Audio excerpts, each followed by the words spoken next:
دماغ صحیح رکھنا ہے تو دماغ کو حرکت میں سوچ کے لانا ضروری ہے. آج لوگ دماغ تیز کرنے کے لیے خمیرہ گاؤ زبان تو کھاتے ہیں. میں یہ اس لیے کہہ رہا ہوں تاکہ پتہ چل جائے کہ دماغ تیز ہوتا ہے خمیرہ گاؤ زبان سے, ورنہ لوگ کہاں کھاتے ہیں لوگوں کو پتہ ہی نہیں ہے. اور دماغ تیز کرنے کے لیے بادام کھاتے ہیں. دماغ تیز کرنے کے لیے سب سے پہلے ضروری ہے کہ دماغ کو حرکت میں رکھا جائے. اور دماغ کی حرکت کیسے ہوتی ہے؟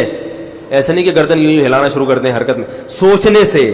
یعنی جس چیز کو جس کام کے لیے پیدا کیا اسے اس کام میں استعمال کیا جائے. جو سوچتے نہیں ہے نا, دماغی کام نہیں کرتے, دماغ ان کا تبھی جو زیادہ سوتے ہیں نا کند ذہن ہو جاتے ہیں, کیونکہ سونے میں دماغ کام نہیں کر رہا ہوتا. یہ جو زیادہ نیند ہے یہ انسان کی صحت کے لیے نہ صرف یہ کہ مفید نہیں ہے بلکہ بیڑا غرق کر دیتی ہے انسان کی صحت. پاگل ہو جاتے ہیں وہ, کچھ سوچنے سمجھنے کی صلاحیت نہیں رہتی.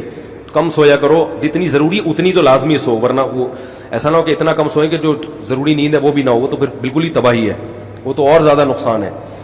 تو نہ دماغ استعمال ہو رہا ہے نہ زبان استعمال ہو رہی ہے. ہاں ہو رہی ہے. اچھا دیکھو, جو خطیب ہوتے ہیں نا ان میں بولنے کی طاقت بڑھ جاتی ہے, بولنے کی طاقت بڑھ جاتی گھنٹوں گھنٹوں. ابھی میرا 2 گھنٹے کا بیان ہوا جمعے کا, تو کسی نے کہا کوئی سامنے بیٹھا ہوا بھی ہے, نیچے کسی کے کمنٹس تھے, تو جمعے میں ماشاءاللہ 2 گھنٹے یہ ہال بھرا ہوا تھا نا, کافی لوگ بیٹھے ہوئے تھے.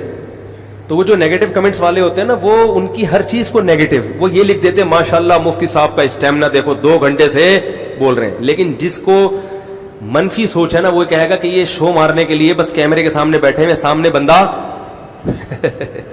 کوئی بھی نہیں.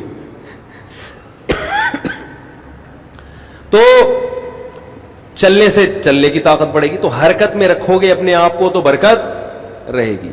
کینسر کے اسپیشلسٹ کا ملفوظ دوبارہ سنا دوں, انہوں نے کہا جو بیماریاں پھیل رہی ہیں سب سے بڑی وجہ یہ ہے کہ جتنا انسان کھا رہا ہے اس کھائے ہوئے کو اتنا خرچ نہیں کر رہا. تو ہلتے رہو, ٹھیک ہے نا, سوچتے رہو, سوچنے سے دماغی طاقت بڑھے گی. ایکسرسائز کرو, اس سے فٹ فاٹ رہتا ہے انسان. صاحب ذہن کمزور ہے, کوئی وظیفہ ہے, بادام کھایا کریں میرے بھائی. بادام جو ہے نا رات کو پانی میں بھگو کے رکھتے ہیں, صبح خوب اچھی طرح چبا کے کھائیں. بادام کم چبا کے کھاؤ گے فائدہ نہیں ہے, بہت زیادہ اس کو چبانا پڑتا ہے, اس کا تیل نکال دو پھر بادام کا فائدہ ہے. اور بادام سے بہتر کوئی خشک میوہ ہے نہیں اتنی اور ہاں دماغ کے لیے اخروٹ کھائیں. اخروٹ دماغ کے لیے سب سے بہتر میوہ. دیکھو اللہ نے بنائی بھی اس کی شکل دماغ جیسی ہے, دماغ کے لیے اخروٹ کھایا کریں. اور ویسے آج کل جو دماغ کمزور ہے نا اس کی وجہ اخروٹ کی کمی نہیں ہے بلکہ دماغ استعمال ہی نہیں کرتے. جو چیز انسان کی استعمال نہیں ہوتی وہ کمزور ہو جاتی ہے. آپ چلنا چھوڑ دیں گے تو ٹانگیں کیا ہو جائیں گی؟ کمزور. چاہے روزانہ دودھ پئیں, دہی پئیں, چربی بھی کھائیں تو بھی فائدہ نہیں ہوگا, چلنا پڑے گا. ہاتھوں سے وزن اٹھانا چھوڑ دیں تو ہاتھ کیا ہو جائیں گے؟ کمزور. چاہے کچھ بھی کھا لیں. تو اسی طرح دماغ سے سوچیں گے نہیں, مشکل چیزیں حل نہیں کریں گے تو دماغ انسان کا سونے لگتا ہے, وہ کام کرنا بولو بھائی چھوڑ دیتا ہے. تو دماغ کو بھی کچھ مفید کاموں میں کھپائیں, سوچیں. کوئی نئی زبان سیکھنے سے دماغ یعنی اس کی ورزش ہوتی ہے, قرآن حفظ کرنے سے دماغ کی ورزش ہوتی ہے. تو ایسے مفید کاموں میں دماغ کو لگائیں گے تو دماغ جاگتا رہے گا.